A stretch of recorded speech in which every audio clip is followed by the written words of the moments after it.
사법부의 먹칠하는 김명수 대법원장의 셀 수 없는 문제점 중에서도 저는 거짓말이 가장 심각하다고 생각을 합니다. 대법원장의 거짓말, 혹시 나는 되고 일반 국민은 안 되고 내로남불 아닙니까? 어떻게 생각하십니까? 언론에 보도된 대로 사법부 신뢰에 부정적인 영향이 있었다는 것은 뭐 부인할 수 없는 것 같습니다. 네, 영상 보고 질의하겠습니다. 판사가 면담 자리에서 사의를 표하자 김명수 대법원장은 정치권 상황을 언급했습니다. 사표 수리 제출 그와 같은 법률적인 그런 것을 자체하고 나로서는 여러 영향을 갖고 생각해야 되잖아요. 그중에는 정치적인 상황도 생각해야 되고 여러 제출이 있는데 그거 내가 사표 수리했다고 하는 목표도 무슨 이야기도 되겠나요? 탄핵 문제로 사표를 수리할 수 없다는 말을 한 사실이 없다던 어제 김 대법원장 측의 해명은 녹음 파일 공개로 하루 만에 뒤집혔습니다. 오늘 김 대법원장은 9개월 전에 불분명한 기억에 의존했던 답변이라며 다르게 답변한 것에 대해 송구하다고 밝혔습니다.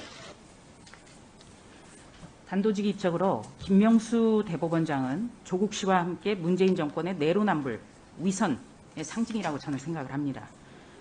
첫째는 자신이 회장을 지낸 법원 내 사조직이 법원의 요직을 장악하게 함으로써 인사의 공정성을 완전히 무너뜨렸습니다.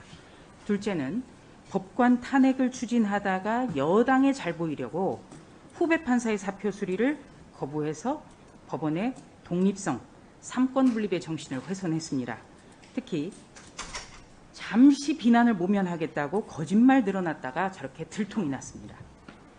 셋째는 며느리가 포함된 중요 피고인의 법무팀이 대법원장 공관에서 세금으로 먹고 마신 일이 확인이 된 겁니다. 사법부에 먹칠하는 김명수 대법원장의 셀 수 없는 문제점 중에서도 저는 거짓말이 가장 심각하다고 생각을 합니다. 이균용 대전 고법원장님께 질의를 좀 하겠습니다. 예. 판사가 가장 중시하는 게 진실 아닙니까? 그리고 그렇습니다. 피고인이나 증인에게 끊임없이 당부하는 게 진실만을 말하라, 이거 아니겠습니까? 대법원장의 거짓말, 혹시 나는 되고 일반 국민은 안 되고 내로남불 아닙니까? 어떻게 생각하십니까?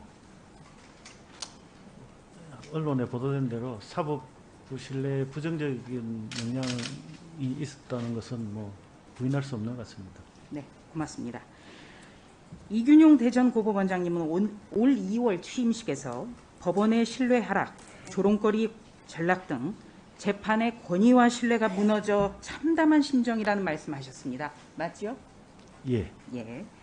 대법원장이 연이어서 어처구니 없는 일을 벌여도 자리를 굳건하게 지키고 있는 것, 저는 문재인 정권이 아니라면 불가능하다, 이렇게 평가를 합니다.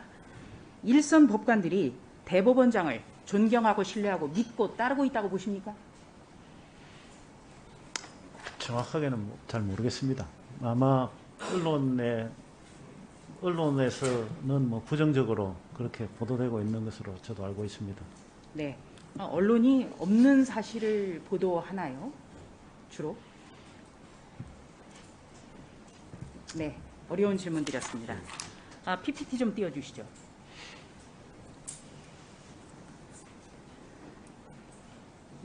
네. 김찬돈 대구 고법원장님께 좀 질의를 하겠습니다. 네. 2월 취임하면서 국민의 신뢰야말로 법원의 존립 근거이자 핵심 가치라고 말씀하셨습니다. 맞습니까? 예, 그렇습니다. 전직 부장판사는 양승태 전 대법원장의 재판거래 선례에 비춰보면 권순일 전 대법관이야말로 진정한 재판거래의 당사자, 이렇게 지적을 했습니다. 여기에 대해서 어떻게 생각하십니까? 뭐 지금 언론에서 여러 가지 상황이 지금 보도되고 있는 걸 보고 약간 당혹스러운 느낌이 들고 있습니다만 아직 그 실체에 대해서 정확하게 모르는 상황에서 제가 뭐라고 답변하는 건 좀 네. 부적절하다고 생각해서 좀 양해해 주시면 좋겠습니다. 실체적 진실은 곧 드러나겠습니다만 일단 이런 논란만으로도 굉장히 당혹스러우시죠? 네. 예. 권순일 전 대법관과 이재명 지사관, 물론 재판거래 의혹은 권순일 대법관 재임 시절에 있었죠. 권순일 대법관과 이재명 지사 간의 재판거래 의혹은 점점 더 수상한 의혹들이, 정황들이 드러나고 있습니다. 여기에 대해서 법원의 수장인 대법원장이 계속 침묵하는 것, 이거 타당하다고 보십니까?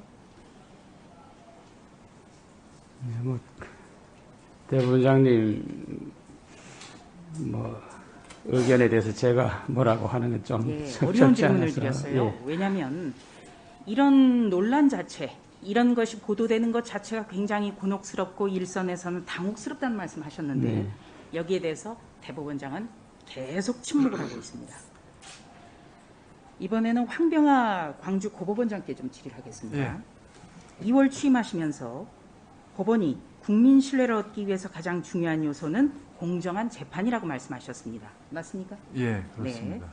한 법관이 사안에 대해서 같은 원칙과 기준을 갖고 있는 것이 바로 신뢰 회복에 가장 중요하지 않겠습니까? 예, 물론입니다. 그렇죠? 네. 네. PPT 다시 봐주시죠. 오른쪽 PPT를 좀 봐주십시오. 권순일 전 대법관은 똑같이 TV 토론에서 허위 발언을 한 것에 대해서 2015년에는 엄정한 잣대를 들이댔습니다. 그러나 2020년 이재명 경기지사 재판에서는 표현의 자유를 보장해야 된다라고 무죄를 선고했습니다. 지금 대선에 출마할 수 있는 길을 열어준 겁니다. 그리고 토론회의 녹취록을 가지고 기소하는 것은 검찰의 과잉사법이라고까지 맹비판했습니다. 그렇기 때문에 더 이번 재판거래 의혹의 논란이 클 수밖에 없는 겁니다.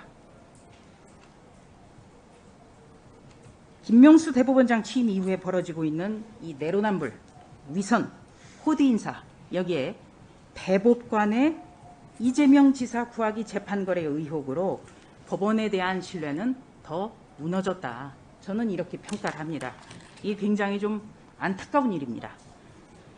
이재명 지사는 2001년 분당 파크뷰 특혜 사건과 관련해서 이른바 검사 사칭으로 재판에 넘겨졌습니다. 유죄를 선고한 재판관은 이충상 현 경북대 로스쿨 교수입니다. 그런데 이재명 캠프는 일간지 비판 기사 속에 인터뷰에 응한 이충상 교수를 검찰에 고발했습니다. 명예훼손이라는 이유였죠. 자, 과거 판결에 불만을 품고 자신에게 유죄를 선고한 판사에게 공격하는 이런 몰지각한 일들이 있어서 네. 예, 이거는 심각하다고 저는 생각을 하고요. 사법부와 재판의 독립성을 위협하는 것은 있어서는 안 된다. 이렇게 봅니다. 박효관 부산 고법원장님은 여기에 대해서 좀 동의하십니까? 예, 뭐 정치적인 정치인과 관련된 사안에 대해서 법원장으로서 언급하는 것은 좀 적절하지 않다고 생각합니다. 그렇지만 사법의 어떤 독립을 위협하는 이런 어떤 그 보복성, 그다음에 뭐 사법의 판단에 따라서 나타나는 어떤 그 정치권이라든지 유력 인사를 중심으로 한 법원의 맹비난이 있어서는 안 되겠죠? 네, 그렇습니다. 근절돼야겠죠? 예. 네. 제가 국감을 준비하면서 김기옥 광주 가정법원 원장님의 사연을 좀 알게 됐습니다. 이분 같은 경우에는 한순간의 실수로 비행 청소년이 된 학생을 선도하는 판결을 했습니다. 일선에는 이렇게 공정한 판결이라든지 이런 거에 공정한 것이 아주 많을 거라고 저는 믿습니다.